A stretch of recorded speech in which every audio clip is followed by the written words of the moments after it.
শুরু করো। আচ্ছা, আজকে আমরা 11-এর প্রথম দিককার একটা পোর্শন স্থিতি ও গতি এই জায়গাটা শুরু করছি।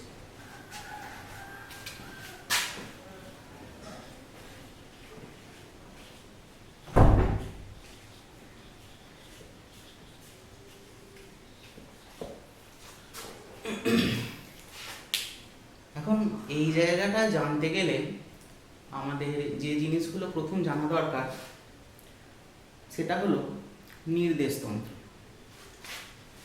নির্দেশতন্ত্র, আচ্ছা আগে লিখে নিই।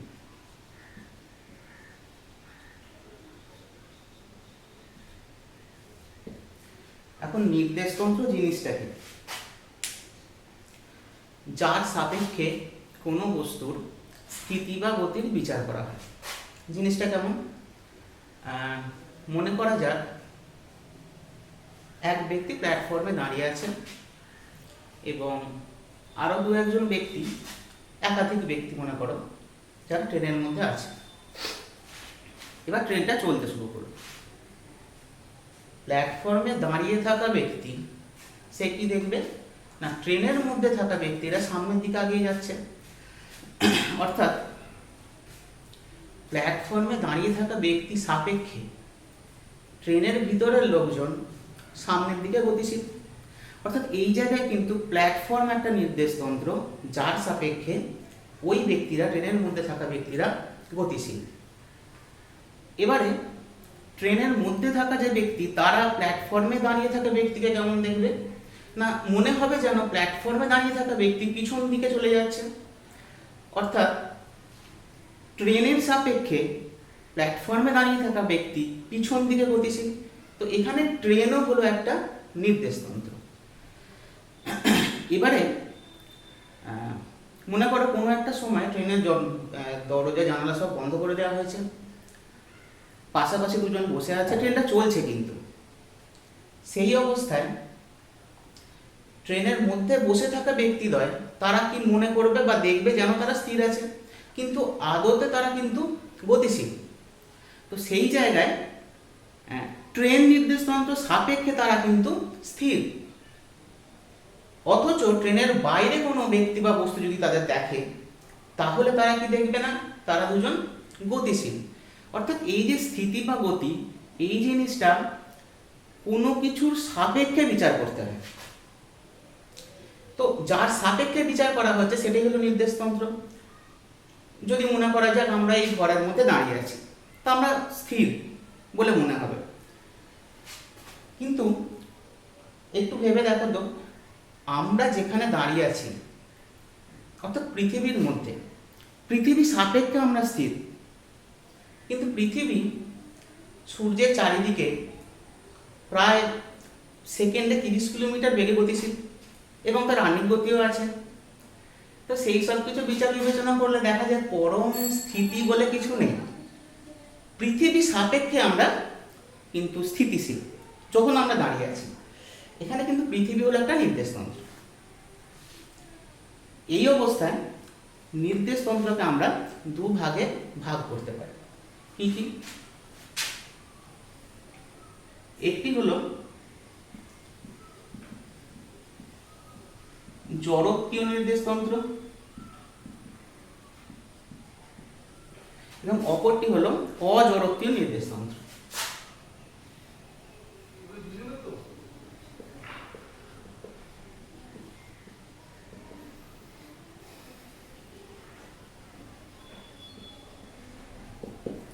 তো জিনিসগুলো কেমন?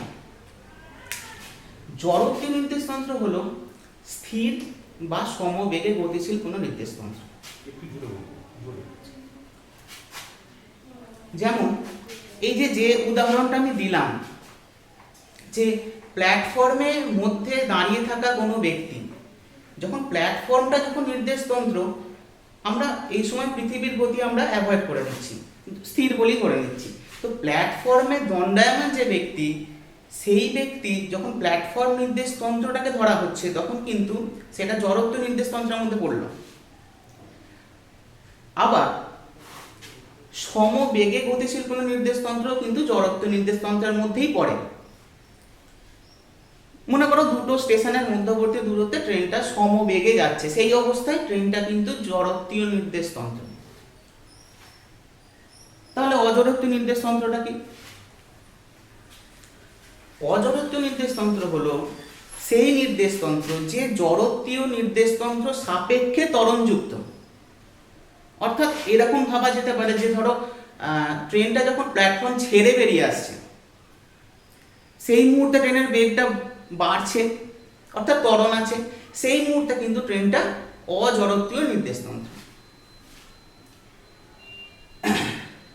তো এবার নির্দেশ তন্ত্রের বিষয়টা একটু জানা গেল, এবার আমরা আর কটা জিনিসের একটু ধারণা নেব। একমাত্রিক গতি, দ্বিমাত্রিক গতি, ত্রিমাত্রিক গতি। আচ্ছা,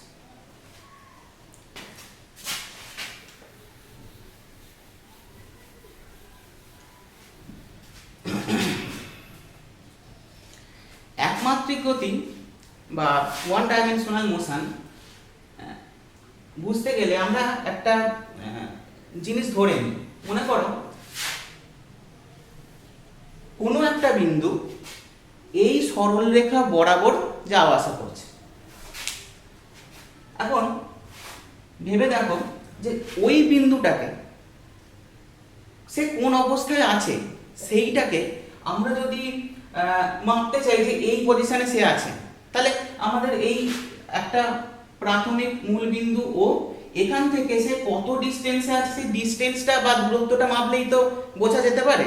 তো সেক্ষেত্রে সেই বিন্দুটাকে খুঁজে পেতে গেলে আমাদের একটা কোঅর্ডিনেট বা একটা স্থানাঙ্কই সাফিসিয়েন্ট। তো সেই জায়গায় দেখো, মনে করা যাক এটা এক্স অক্ষ বরাবর গতিশীল, সেটা ধনাত্মক এক্স অক্ষ বরাবর হতে পারে, ঋণাত্মক এক্স অক্ষ বরাবর হতে পারে। তো তাকে খুঁজে পেতে গেলে কোথায় বিন্দুটা আছে, তো আমাদের একটা কোঅর্ডিনেট হলেই খুঁজে পাওয়া যাবে। অর্থাৎ মনে করো এখান থেকে সে 5 সেমি দূরে রয়েছে, কখনো কখনো বা 6 সেমি দূরে রয়েছে। তো সেই জায়গায় শুধুমাত্র ও বিন্দু থেকে তার দূরত্ব মাপলেই সেই বিন্দুটাকে প্রকাশ করা যেতে পারে। তো এই ধরনের এই যে বিন্দুর যে গতি, সেটা কিন্তু হলো একমাত্রিক গতি বা ওয়ান ডাইমেনশনাল মোশন। এবার মনে করা যাক যে ওই যে বিন্দুটা সে এই রেখার মধ্যে কিন্তু সীমাবদ্ধ আর নেই, সে হয়তো গোটা বোর্ড বরাবর বিচরণশীল। সে কখনো এই জায়গায়, কখনো ওই জায়গায়, কখনো সেই জায়গায় থাকতে পারে। তখন ওই বিন্দুটাকে আর বোর্ডের বাইরে কিন্তু যেতে পারে না। এই বোর্ডের যে প্লেনটা, এই প্লেনের মধ্যে মনে করো সে ঘোরাফেরা করছে। তো সেই জায়গায় সেই বিন্দুটাকে কোথায় আছে বা তার স্থানাঙ্ক কি, সেইটা জানতে গেলে কিন্তু আমাদের দুটো কোঅর্ডিনেট দরকার পড়ে। কিরকম না, আমরা কি করব তখন, একটা মনে করা যাক বিন্দুটা কখনো এইরকম একটা জায়গায় এসে হাজির হয়েছে। তো আমরা কি করলাম, এইদিকে একটা এক্স অক্ষ আর এইদিকে একটা ওয়াই অক্ষ ধরে নিলাম। তো নেগেটিভ এক্স ওয়াইটা দিতে পারো, না দিলেও চলবে, এই জায়গাটায় অসুবিধা নেই। তো এইবার মনে করো ওই বিন্দুটার স্থানাঙ্ক মনে করো এক্স ওয়াই, আরবিটারি স্থানাঙ্ক এক্স ওয়াই, সেটা 2, 3, 4, 5, 8, 10 যা খুশি হতে পারে। অর্থাৎ ওই বিন্দুটাকে ওই জায়গাটায় পেতে গেলে আমাদের দুটো কোঅর্ডিনেটের দরকার পড়ছে।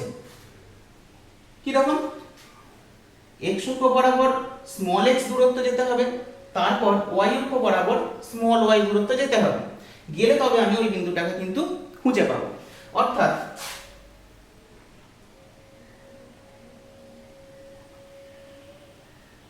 এটা যদি মূল বিন্দু ধরা যায় ও,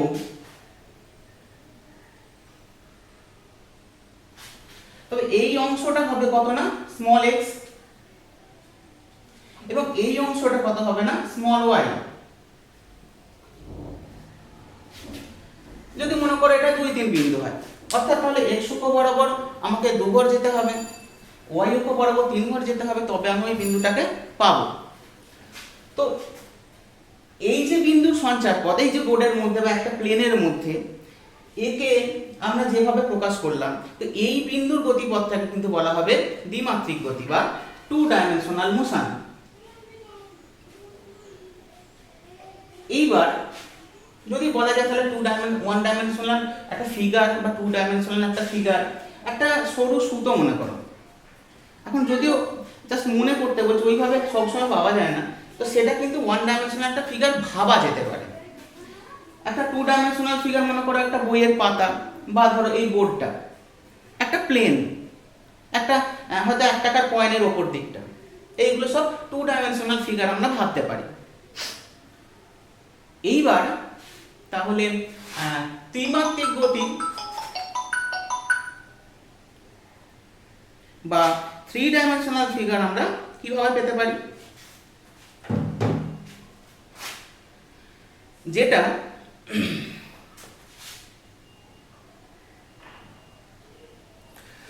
যেটা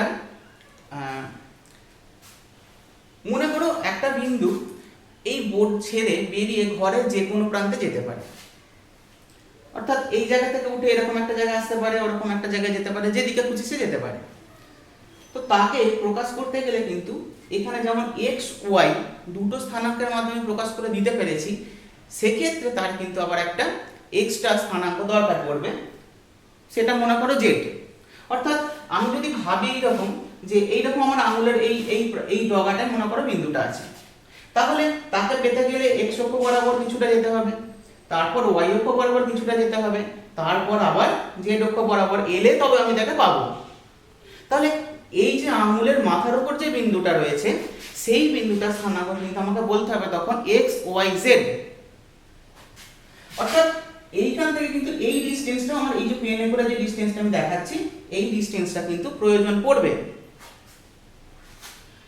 যাই হোক, একটা থ্রি ডাইমেনশনাল ফিগার কেমন হতে পারে মনে করো, আমরা যদি একটা বইয়ের পাতাকে দ্বিমাত্রিক একটা ফিগার ভাবতে পারি, তো গোটা বইটা কিন্তু একটা থ্রি ডাইমেনশনাল ফিগার ভাবা যেতে পারে। অর্থাৎ এইভাবে মনে রাখতে পারো যে টু ডাইমেনশনাল ফিগার, বইয়ের পাতাটা তার একটা দৈর্ঘ্য আছে, একটা প্রস্থ আছে, কিন্তু কোনো উচ্চতা নেই।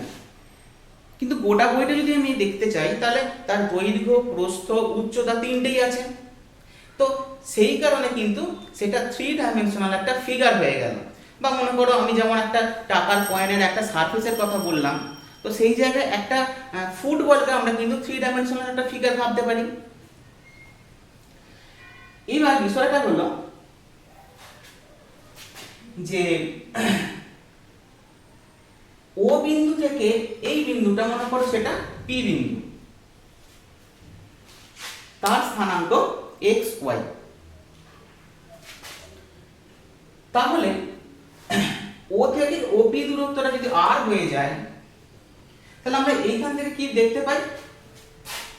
আর square is equal to x square plus y square, বা r is equal to root over of x square plus y square.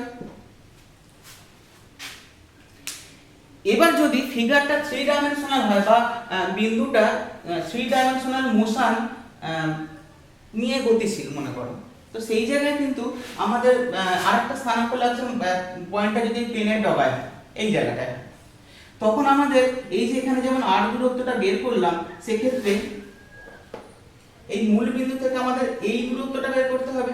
তখন কিন্তু এই মূল বিন্দু থেকে এই যে পেনের মাথা পর্যন্ত এই অংশটা হয়ে যাবে অতিভুজ পাট।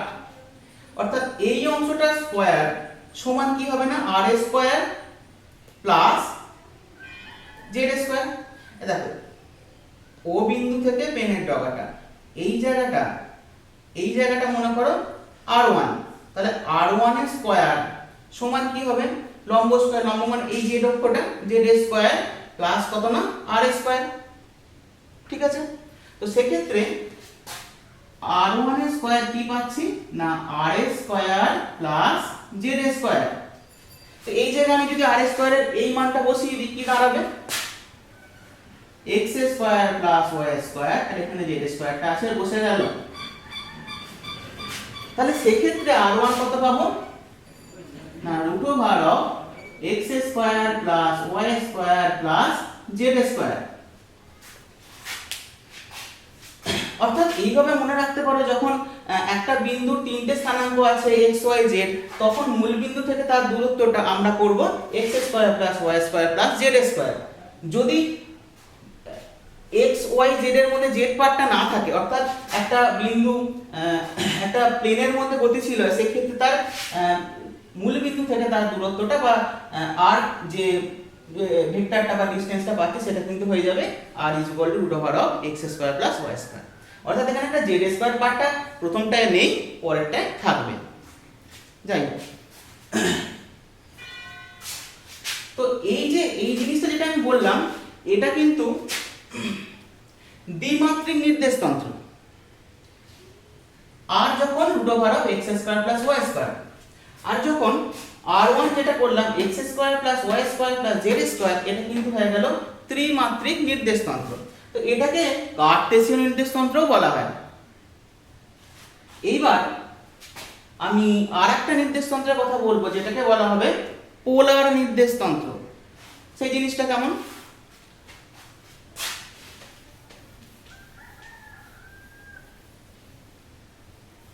সেটাও কিন্তু দ্বিমাত্রিক গতির জন্যই বলবো।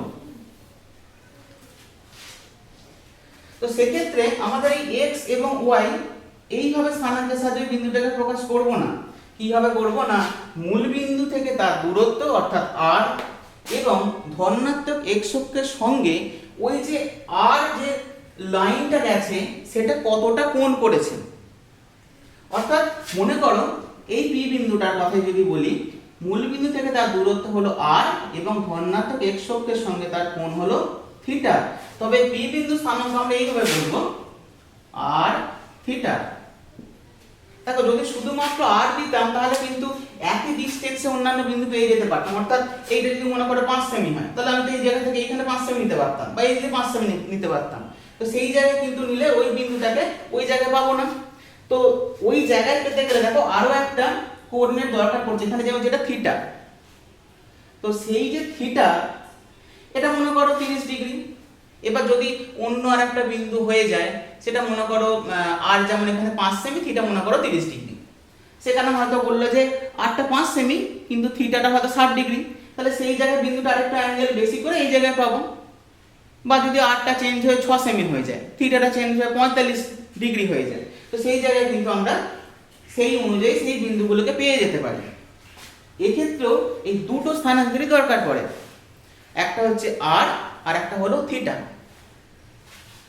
তো এবার আগে আমি যে নির্দেশতন্ত্রটা দেখালাম অর্থাৎ কার্টেসীয় নির্দেশতন্ত্র, আর এটা যেটা দেখাচ্ছে এটাকে বলা হচ্ছে পোলার নির্দেশতন্ত্র।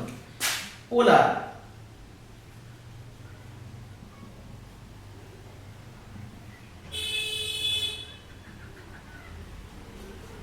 তো এদের মধ্যে খুব সুন্দর একটা রিলেশন রয়েছে, খুব সহজ। দেখো এখানে এই বিন্দুটা আমি যদি কার্টেসীয় নির্দেশতন্ত্র সাপেক্ষে স্থানাঙ্কটা xy ধরি আগের মতো, তাহলে এই অংশটা x এবং এই দূরত্বটা পাবো কত না y। তাহলে ভেবে দেখো, আমি যদি এইভাবে ভাবি যে y বাই r, এটা কি হলো লম্ব বাই অতিভুজ, অর্থাৎ এটা কি হবে না sin থিটা। সেক্ষেত্রে y r sin থিটা পাবো। একই রকম ভাবে আমরা x বাই r কত পাবো না cos থিটা, অর্থাৎ x সমান পাবো r cos থিটা। তাহলে আমরা x আর y পেয়ে গেলাম। এবার দেখো আমি x square plus y square যদি বের করি, কি দাঁড়াবে জিনিসটা? x square plus y square, অর্থাৎ r square cos square theta plus r square sin square theta. তাহলে এখান থেকে r স্কয়ার কমন নিলে cos square theta plus sin square theta, এটার মান হলো কত 1, অর্থাৎ পেলাম কত r square. x square plus y square সমান পেলাম r স্কয়ার, অর্থাৎ r মানে কি পেয়ে গেলাম x square plus y square. যেটা আগে কার্টেসীয় নির্দেশতন্ত্রে আমরা পেয়েছিলাম, একই জিনিস আমরা পেয়ে গেলাম। অর্থাৎ বিষয়টা এরকমই যে ধরো যখন আমাদের সুবিধার্থে আমরা নির্দেশতন্ত্রগুলোকে আলাদা আলাদাভাবে ব্যবহার করব। যেমন কোথাও হয়তো আমি যদি বলি ট্রেনের দৈর্ঘ্যটা কত কিলোমিটার, মাপা ওইভাবে বলে না, তো বলে কত সেন্টিমিটার। আবার যদি আমি বলি তারকেশ্বর থেকে হাওড়া কত সেন্টিমিটার, ওটা তো আবার কিলোমিটারে বলতে হয়। অর্থাৎ 1000 মিটার আর 1 কিলোমিটার একই জিনিস, কিন্তু আমাদের নিজেদের সুবিধার্থে আমরা বিভিন্নভাবে জিনিসটাকে প্রকাশ করে থাকি। সেরকমই আমাদের দরকারে আমরা কখনো কার্টেসীয় নির্দেশতন্ত্র ব্যবহার করব, কখনো বা পোলার নির্দেশতন্ত্র ব্যবহার করব। আচ্ছা, এবার নেক্সট পার্ট।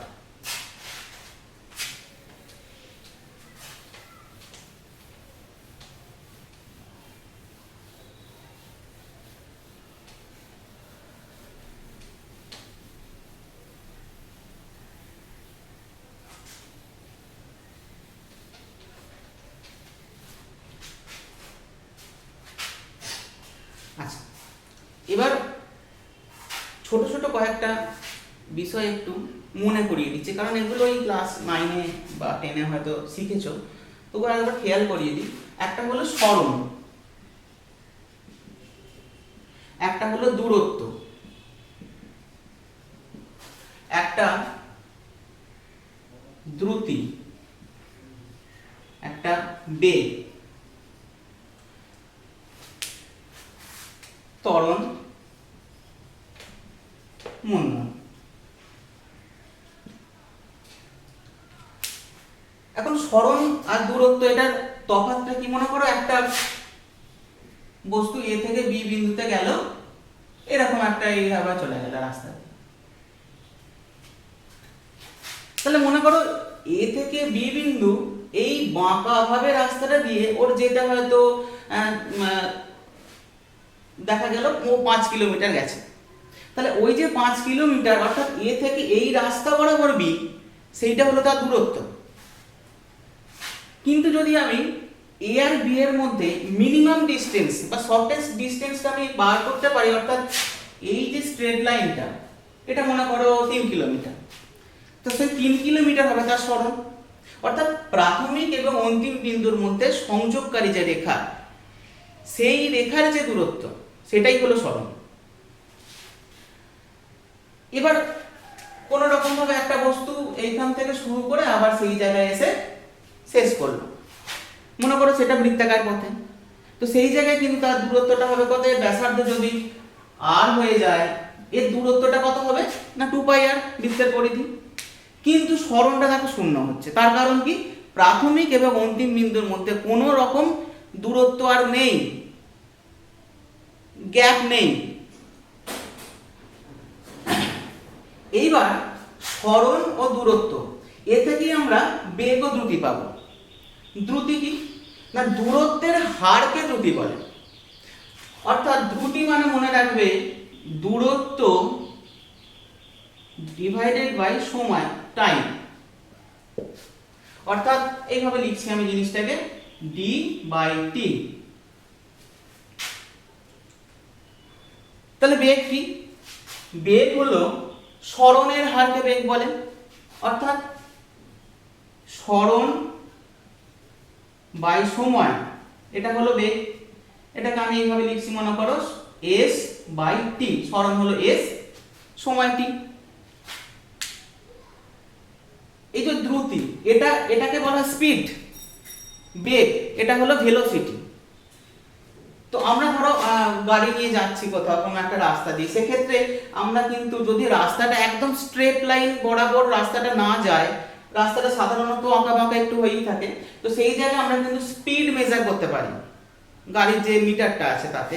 কারণ সেক্ষেত্রে আমরা দূরত্বই মাপতে পারি, সবসময় সরণ মাপার অবকাশ হয় না, কারণ সরণ হতে গেলে মিনিমাম ডিস্টেন্স দরকার পড়ে। কিন্তু রাস্তাটা যদি আঁকা বাঁকা হয়ে যায়, তো সেই জায়গায় কিন্তু আমরা দ্রুতিটাই পাবো, অর্থাৎ দূরত্ব পাবো। সেখানে আমি কতটা সময় যাচ্ছি সেটা দিয়ে ভাগ করলে আমরা দ্রুতি পাবো বা স্পিডটা দেখতে পারবো। এবার ত্বরণ। ত্বরণ জিনিসটা কি? ত্বরণ হলো বেগের হারকে ত্বরণ বলে। অর্থাৎ বেগটা সময়ের সঙ্গে বাড়ছে কি হারে বাড়ছে সেইটাকে বলা হয় ত্বরণ। অর্থাৎ ত্বরণ মানে হবে কিনা বেগ বাই সময়। তো বেগকে আমি যদি ভি দিয়ে প্রকাশ করে থাকি তো সেটা কত হবে না ভি বাই টি। আর মন্দন জিনিসটা কি, মন্দন হলো ওই ত্বরণেরই, ত্বরণটা হলো ধনাত্মক আর মন্দনটা ঋণাত্মক, মানে বেগটা বৃদ্ধি হলে সময়ের সঙ্গে তাকে বলা হবে ত্বরণ, আর যদি বেগটা আস্তে আস্তে সময়ের সঙ্গে কমতে থাকে তখন তাকে বলা হবে মন্দন। অর্থাৎ একটা গাড়ি হয়তো যাচ্ছে, তার থামার দরকার, সে ব্রেকটা কষলো, তাহলে কি হবে ব্রেকটা আস্তে আস্তে আস্তে আস্তে কমে জিরোতে কি দাঁড়াবে, এই যে ব্রেকটা কমছে যে হারে কমছে সেটাকে বলা হবে মন্দন। অর্থাৎ মন্দনকে বলা হয় ঋণাত্মক ত্বরণ। এটা ওই বেগ বাই সময় বলা যায়। এবার যদি আমি সূক্ষ্মভাবে বলি তাহলে সেটাকে ঠিক বেগ বাই সময় না বলে বেগের পরিবর্তন তার হার বলতে বলা উচিত। অর্থাৎ এই জায়গাটায় আমরা তখন লিখে দেব বেগের পরিবর্তন বাই সময়। এটাও একই রকম ভাবে লিখব বেগের পরিবর্তন বাই সময়। এইগুলো ওই ক্লাস 9-10 শেখা জিনিস।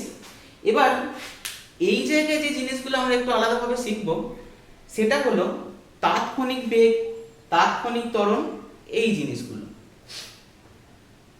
তো সেগুলোকে একটু দেখা যাক।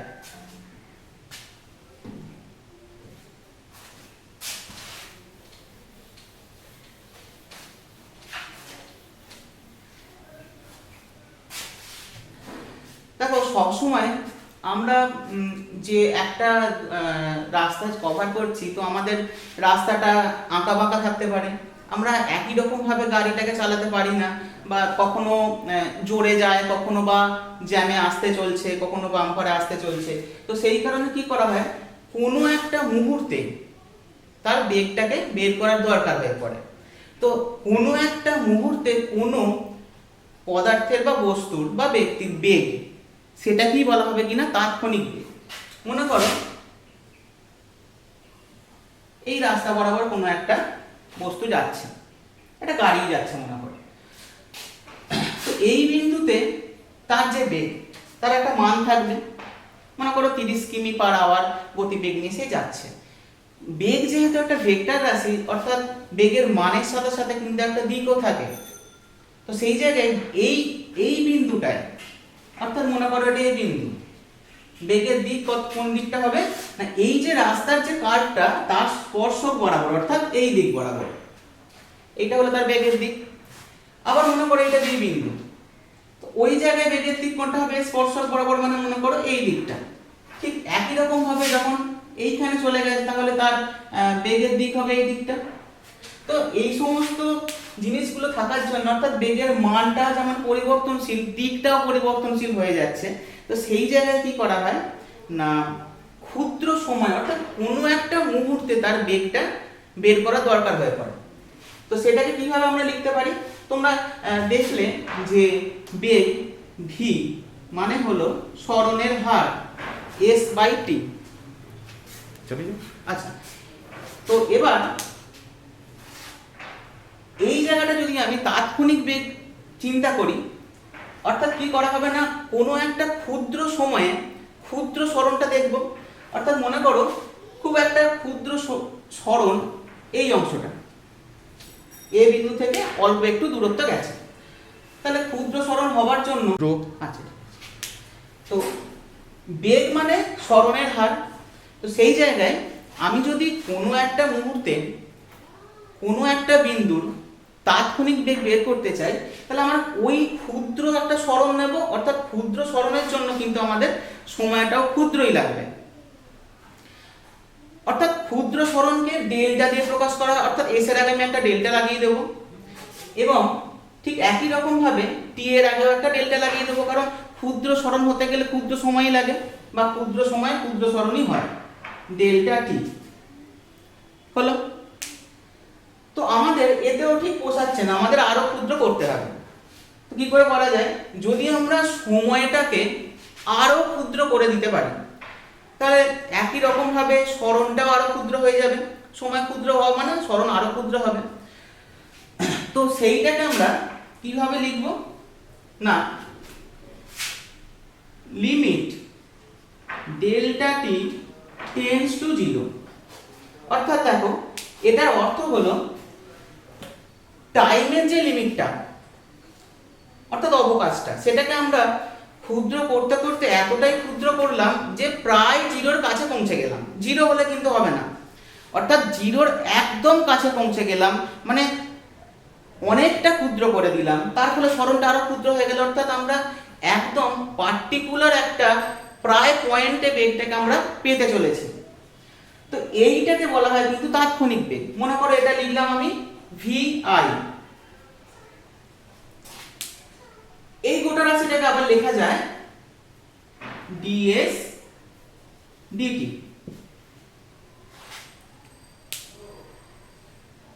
তো এবার তাৎক্ষণিক বেগ যেমন আমরা দেখলাম, একই রকম ভাবে তাৎক্ষণিক ত্বরণ দেখব।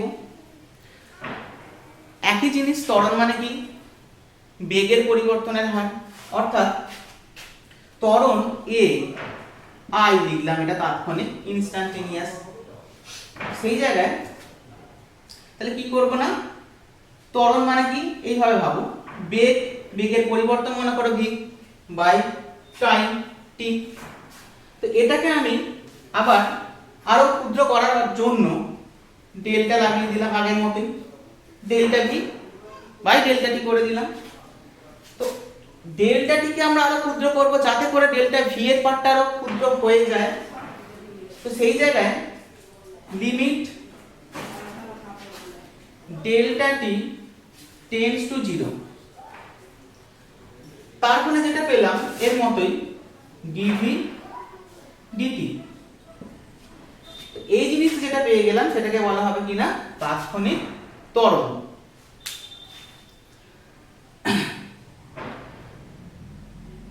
একই রকম ভাবে তাৎক্ষণিক মূলধন বের করতে গেলে একই ওয়েতে এটা আমরা পেতে পারি। আচ্ছা,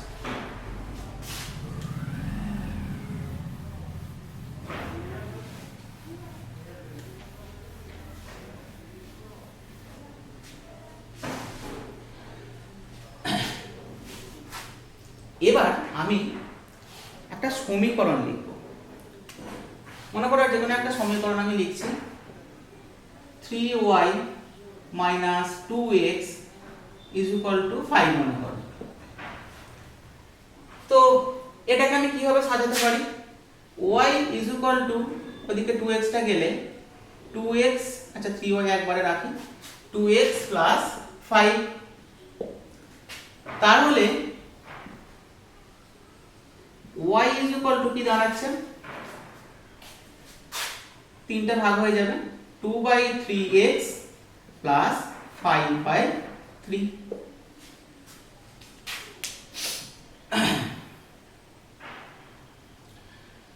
এরকমই তো পাই। তো এবার আমি একই রকমের অন্য আরেকটা সমীকরণ যদি লিখি, মনে করো 5y minus 3x is equal to 8, তাহলে 5y is equal to 3x plus 8 or y is equal to 3/5x plus 8/5।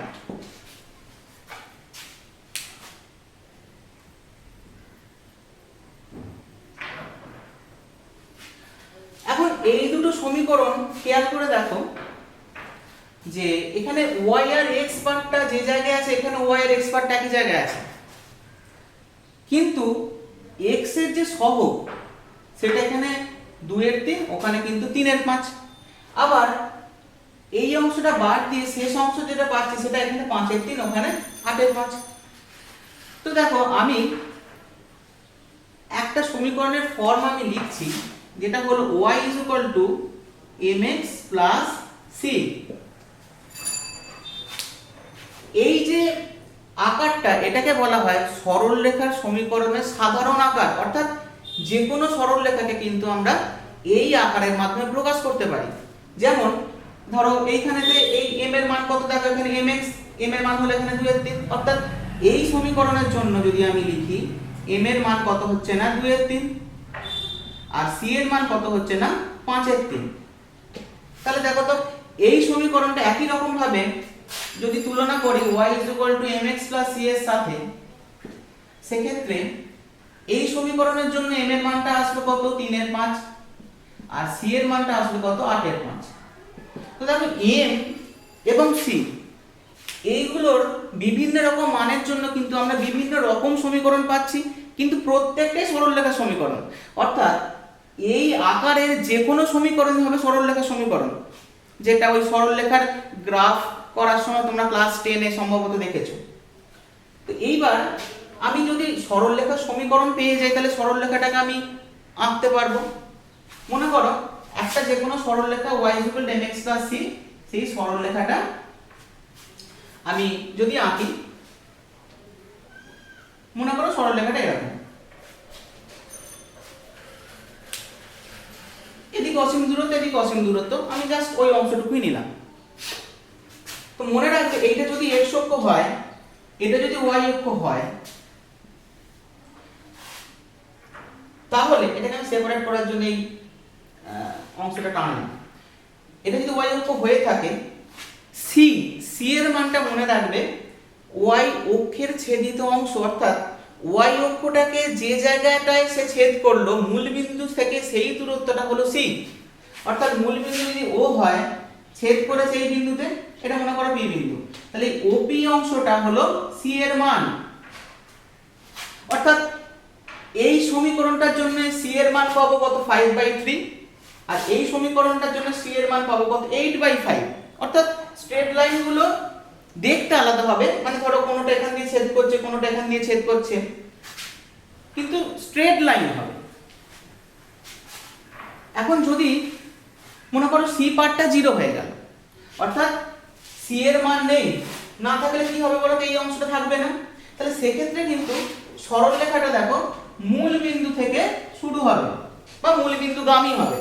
কারণ দেখো যদি মূল বিন্দুগামী সরলরেখাটা পাই, তাহলে কিন্তু এই OP অংশটা আমরা পাচ্ছি না। অর্থাৎ c এর মান যদি 0 হয়ে যায়, সেক্ষেত্রে সরলরেখাগুলো সবাই মূল বিন্দুগামী যাবে। তোমরা খেয়াল করে দেখে থাকবে হয়তো, যখন তোমরা সরলরেখার সমীকরণের লেখচিত্র অঙ্কন করতে ক্লাস 10-এ বা 9-এ, তখন কিন্তু খেয়াল করে দেখবে c পার্টটা, মানে বেশিরভাগ ক্ষেত্রে কি হতো না, সমানের এক সাইডে 0 পেতাম। তো সেই যে 0 পাওয়া অংশগুলো কিন্তু খেয়াল করে দেখবে সবকটা মূল বিন্দু দিয়ে সরলরেখাগুলো যেত। কারণ এই y mx c এই যে সাধারণ আকার সমীকরণের, তো এই সমীকরণে c এর মানটা 0 হওয়ার অর্থ হলো মূল বিন্দুগামী সরলরেখা। তো আমরা যে কারণে এই জিনিসগুলো বললাম, সেইগুলো আমরা আস্তে আস্তে আসবো, কারণ এখানে কিছু কিছু সূত্র থাকবে যেগুলো লেখচিত্রের সাহায্যে প্রমাণ করতে হবে, সেই জায়গায় এই নলেজটা খুব দরকার পড়বে। আচ্ছা, এবার নেক্সট টপিক।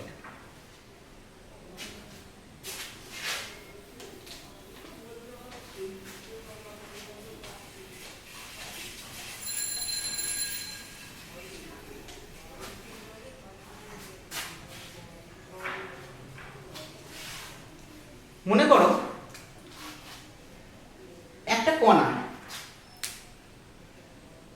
একটা বেগ নিয়ে যাচ্ছে, কোনো একটা মুহূর্তে আমরা দেখলাম যে তার বেগের মানটা u, কোনো একটা মুহূর্তে তার বেগের মান u, সেটা 10 কিমি/আওয়ার হতে পারে, 20 কিমি/আওয়ার হতে পারে, যা খুশি।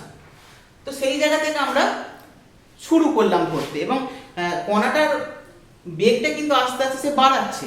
অর্থাৎ আমরা যে জায়গা থেকে ধরতে শুরু করলাম, অর্থাৎ ওটাকে তার প্রাথমিক বেগ বলবো। সেই প্রাথমিক বেগ একটা কণার মনে করো u, অর্থাৎ কণাটি এই অবস্থায় u বেগ নিয়ে যাচ্ছে। এখন বেগটা সে বাড়তে বাড়তে, বেগটা তার বাড়াচ্ছে, বাড়তে বাড়তে একটা দূরত্ব গেল, মনে করো s দূরত্ব যাবার পর সেখানে বেগটা বেড়ে দাঁড়ালো মনে করো v, এবং এই দূরত্বটা যেতে তার টাইম লাগলো মনে করো t। তাহলে আমরা এই অবস্থায় v বেগটাকে বলবো অন্তিম বেগ, অর্থাৎ প্রাথমিক বেগ u, কণাটির অন্তিম বেগ v। এবং এই বেগ বৃদ্ধিতে তার সময় লেগেছে টি, এবং ওই সময় সে এস দূরত্ব পৌঁছেছে বা কভার করেছে। তো এক্ষেত্রে ত্বরণ কি করে পাবো? বেগটা বাড়ছে যেহেতু তার ত্বরণ তো থাকবে। তো ত্বরণ মানে কি? বেগ বৃদ্ধির হার, অর্থাৎ বেগের পরিবর্তন ডিভাইডেড বাই টাইম।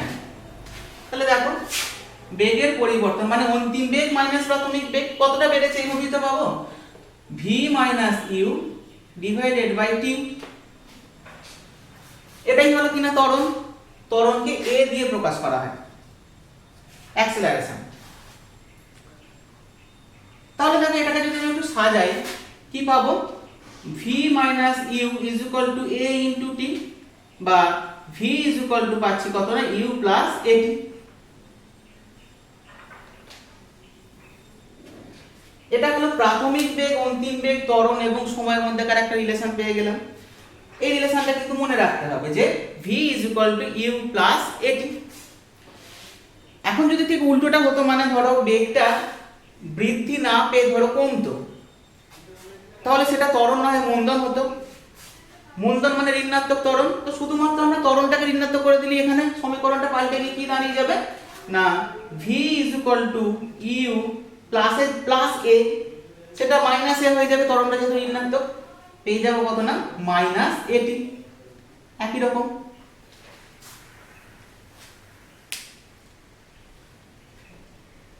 এইবার দেখো আমি যদি এই সমীকরণটাকে একটু সাজাই অন্যরকম ভাবে, যে ধরো v is equal to u plus at, এটাকে আমি সাজাচ্ছি মনে করো v is equal to at plus you.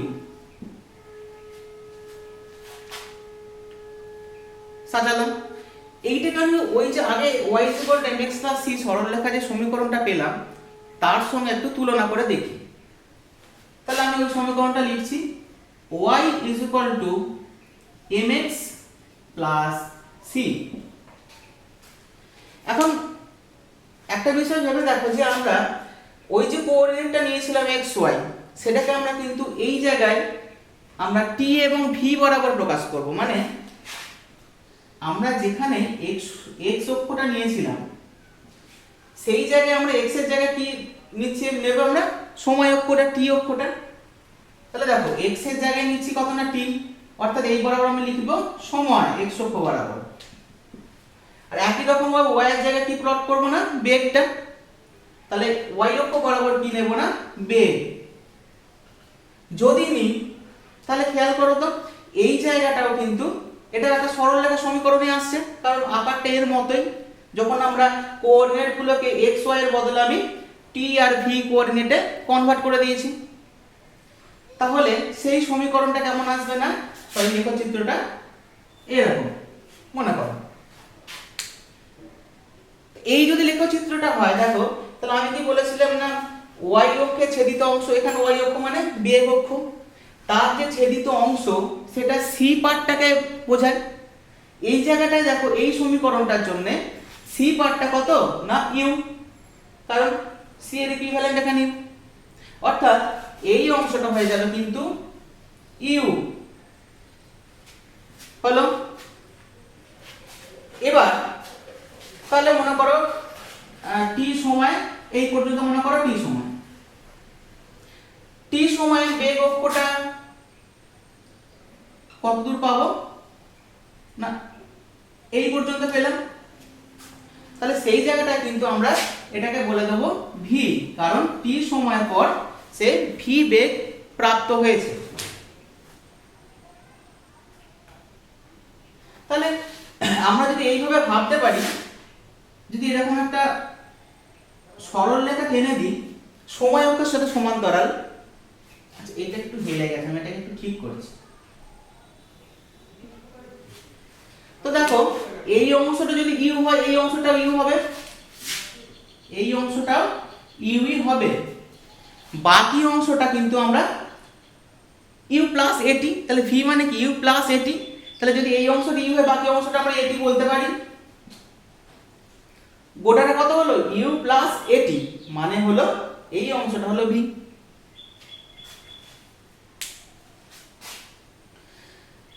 এই সমীকরণটাকে কিন্তু এই লেখচিত্রের সাহায্যে প্রকাশ করতে পারি।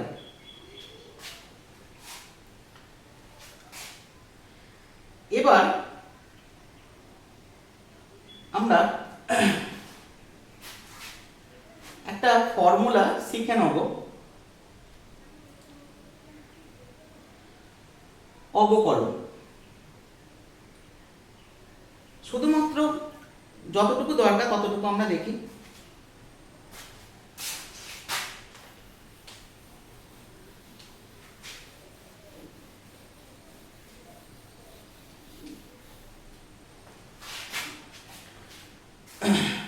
মনে করো একটা রাশি আছে বা একটা নাম্বারই মনে করো variable x to the power n। একে যখন আমরা x এর সাপেক্ষে অবকলন করব, অবকলন জিনিসটা তোমরা অঙ্কে শিখে যাবে, এখানে অত বিস্তৃতভাবে ব্যাখ্যা করার সুযোগ নেই, যতটুকু প্রয়োজন আমি ততটুকুই বলবো। x এর সাপেক্ষে অবকলন করা বা ডিফারেন্সিয়েট করলে আমরা যেটা লিখব এইভাবে d dx of x to the power n, এটা মানে পাবো n x to the power n minus 1, অর্থাৎ এই যে পাওয়ারটা আছে x এর সেটা গুণ আকারে x এর আগে চলে আসবে এবং পাওয়ারটা যা ছিল তার থেকে 1 কমে যাবে। একটা एग्जांपल যদি দিই, মনে করো d dx of x to the power 5, তাহলে কি পাবো, এই 5 পার্টটা x এর আগে গুণ আকারে আসবে অর্থাৎ 5x হবে এবং 5 এর থেকে 1 একক কমে গিয়ে কত পাবো না 4 পাবো, অর্থাৎ d dx of x to the power 5 is equal to 5x to the power 4। ঠিক একই রকম ভাবে যদি x এর স্কয়ার থাকে কি পাবো, দুইটা আগে আসবে 2 x to the power 2 minus 1 মানে 1 পাওয়ার 1 মানে x। আর যদি এরকম থাকে d dx of only x, তাহলে এটা কত পেয়ে যাব না 1। এখন এই যে d dx এটা কিন্তু একটা অপারেটর অ্যাকচুয়ালি, তো অপারেটর কি করে না x to the power n এর উপর অপারেট করে x to the power n এর মানটাকে n x to the power n minus 1 করে দেয়। এখন আমরা একটু অন্য রকম ভাবে যদি একটা গুণকে ভেবে দেখি, মনে করো 4 cross 2 is equal to 8। আমি যদি এটাকে এইরকম ভাবে না দেখে যদি এইরকম ভাবে ভাবি যে 4 ক্রস একটা অপারেটর যেটা 2 এর উপর অপারেট করলো, করে 2 এর মানটাকে চেঞ্জ করে 8 করে দিল, অনেকটা সেরকমই d dx একটা অপারেটর যেটা x to the power n এর উপর অপারেট করে তার মানটাকে n x to the power n minus 1 A convert করে দিল।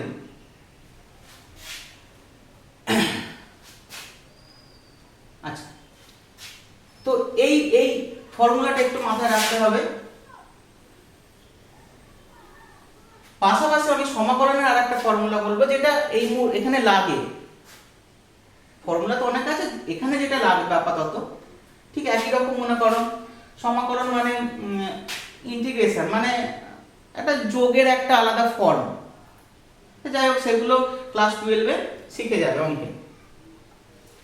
তো এখন দেখো যদি আমি x to the power n এর সমাকলন করি, এইভাবে লিখতে হয়, সমাকলনের চিহ্ন এটা, এই বাঁকা যে লাইনটা x to the power n dx, এটাকে আমরা সমাকলন করার পরে কি পাবো না x to the power n plus 1 divided by n plus 1। খেয়াল করো ওটার সাথে একটু আমি মিলটা করিয়ে দেওয়ার চেষ্টা করি মনে রাখার জন্য, যেখানে nটা সহগ আকারে এলো গুণ আকারে এবং n এর থেকে 1 একক কমে গেল। তো ওখানে যখন n এর থেকে 1 একক পাওয়ারটা কমে যাচ্ছে, মনে রাখবে যে এখানে n এর থেকে 1 একক পাওয়ারটা বেড়ে গেল, আর কমে যাওয়ার আগে nটা গুণ আকারে নামলো, এখানে মনে রাখবে বেড়ে যাওয়ার পর সেটা ভাগ আকারে নামলো, তাহলে মনে রাখতে একটু সুবিধা হবে। অর্থাৎ এই অংশটা x to the power n dx integration of এটা যেটা পাচ্ছি x to the power n plus 1 divided by n plus 1 এবং d dx of x to the power n is equal to n x to the power n minus 1। এই দুটো একটু খেয়াল রাখবে। এটা যদি আমি একটা এক্সাম্পলের মারফত প্রকাশ করি তাহলে কি পাবো না, মনে করো x to the power ওর মতই দেখায় যদি 5 dx তাহলে এটা দেখো কি পাচ্ছি 5 ইকুইভ্যালেন্ট টু n এখানে। তাহলে দেখো x to the power n plus 1 অর্থাৎ x to the power 5 plus 1 x to the power 5 plus 1 divided by 5 plus 1 অর্থাৎ যেটা ফাইনালি পাচ্ছি x to the power 6 by 6 অর্থাৎ এখানে যদি 5 থাকে এটা x টু দি পাওয়ার 5 থাকলে হয়ে যাবে x টু দি পাওয়ার 6 বেড়ে গেল আর ওই 6টাই তলার ভাগ হয়ে চলে আসবে। ঠিক যেমন এখানে 5 আছে ওই 5টা আগিয়ে চলে এলো এবং একই রকম ভাবে এক এক কমে গিয়ে এটা 4 হয়ে গেল।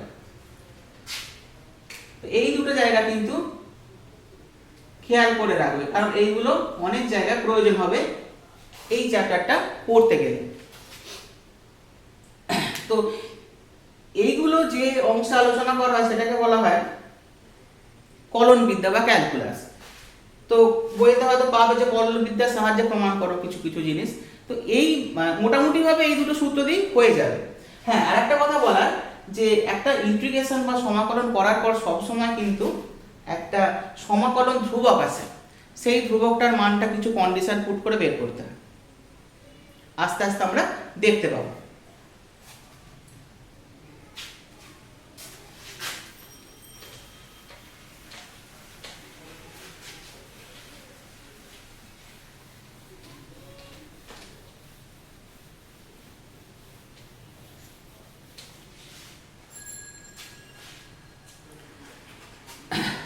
এখন মনে করো সেই আগে আমি যেটা দেখালাম যে তাৎক্ষণিক বেগ তাৎক্ষণিক ত্বরণ, সেই জিনিসটা আমি আবার রিপিট করি। ত্বরণ কি পেয়েছিলাম a is equal two dv dt পেয়েছিলাম। এবার এইটাকে আমি একটু সাজিয়ে নেব, তার মানে আমি পাবো এখান থেকে dv is equal two a into dt।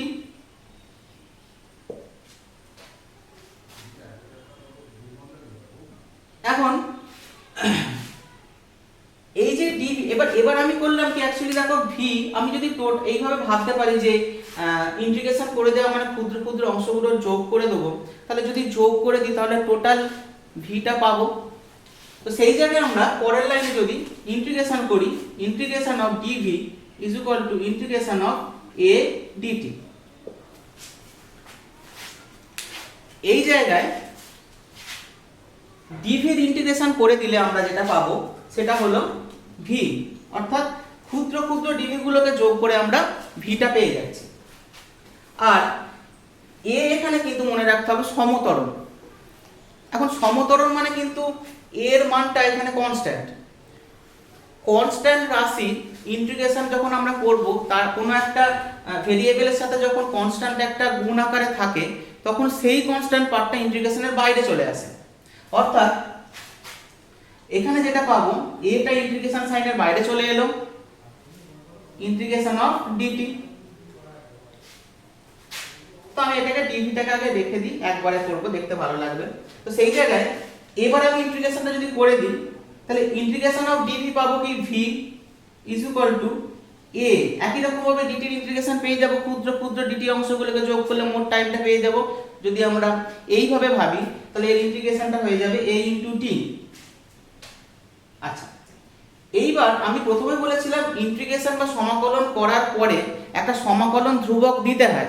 সেই সমাকলন ধ্রুবকটা মনে করো c দিয়ে দিলাম, এটাকে ব্র্যাকেটে লিখে দেবে এটা সমাকলন ধ্রুবক।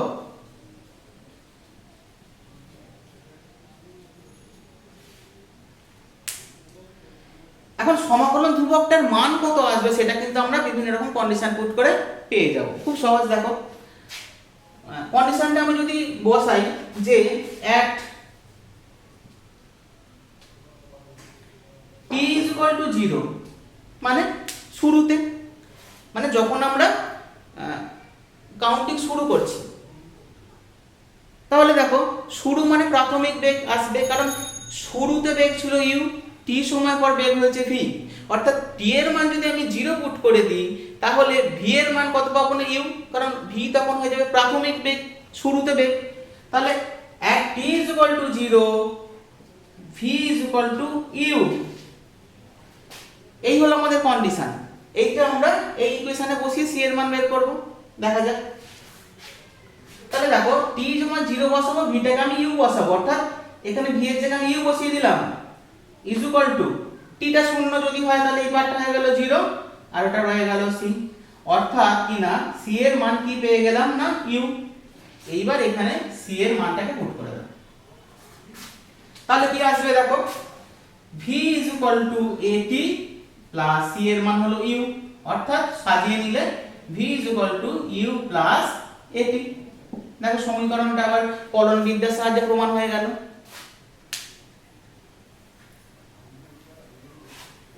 বোঝা গেল? এবার আরো বাকি যে সমীকরণগুলো আছে আস্তে আস্তে আমরা সমীকরণগুলো প্রত্যেকটার প্রমাণগুলো দেখব। দুটো ভাবে দেখতে হবে, একটা হবে গাণিতিক ভাবে, মনে করো এই কলম বিদ্যা এইভাবে করলাম, এইভাবে একটা হবে, আর ওই সমীকরণটাই আবার লেখচিত্রের সাহায্যে প্রমাণ করতে হবে। আমরা একটা একটা করে দেখতে থাকবো। দেখো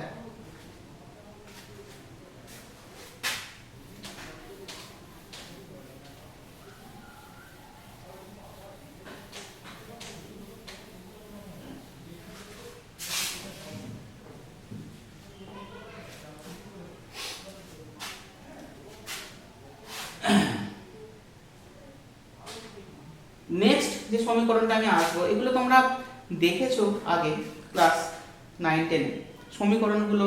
এর পরের সমীকরণটা কি ছিল? আচ্ছা আমি আগে সমীকরণগুলো এক সাইডে লিখে দিই, বুঝতে সুবিধা হবে। v is equal to u plus at, আর যদি মূলধনে মাইনাস আসবে, আচ্ছা ঠিক আছে আমি একবারে প্লাস মাইনাস দিয়ে লিখে দিচ্ছি, প্লাস মাইনাস at।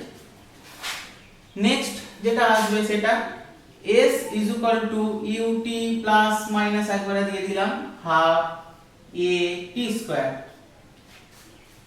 নেক্সট যেটা আসবে v square is equal to u square plus 2as। আরেকটা যেটা আসবে t তম সেকেন্ড অতিক্রান্ত দূরত্ব, যেটা হয়তো এখানে নতুন পাবে, সেটা এইভাবে লেখা হয় u plus minus half a 2t minus 1। আচ্ছা এখানে কিন্তু খেয়াল সব জায়গায় একই নোটেশন ইউজ হবে, যেটা হলো u সবসময় প্রাথমিক বেগ, v সবসময় অন্তিম বেগ, t সবসময় সময়, a হলো ত্বরণ, s হলো t সময়ে অতিক্রান্ত দূরত্ব।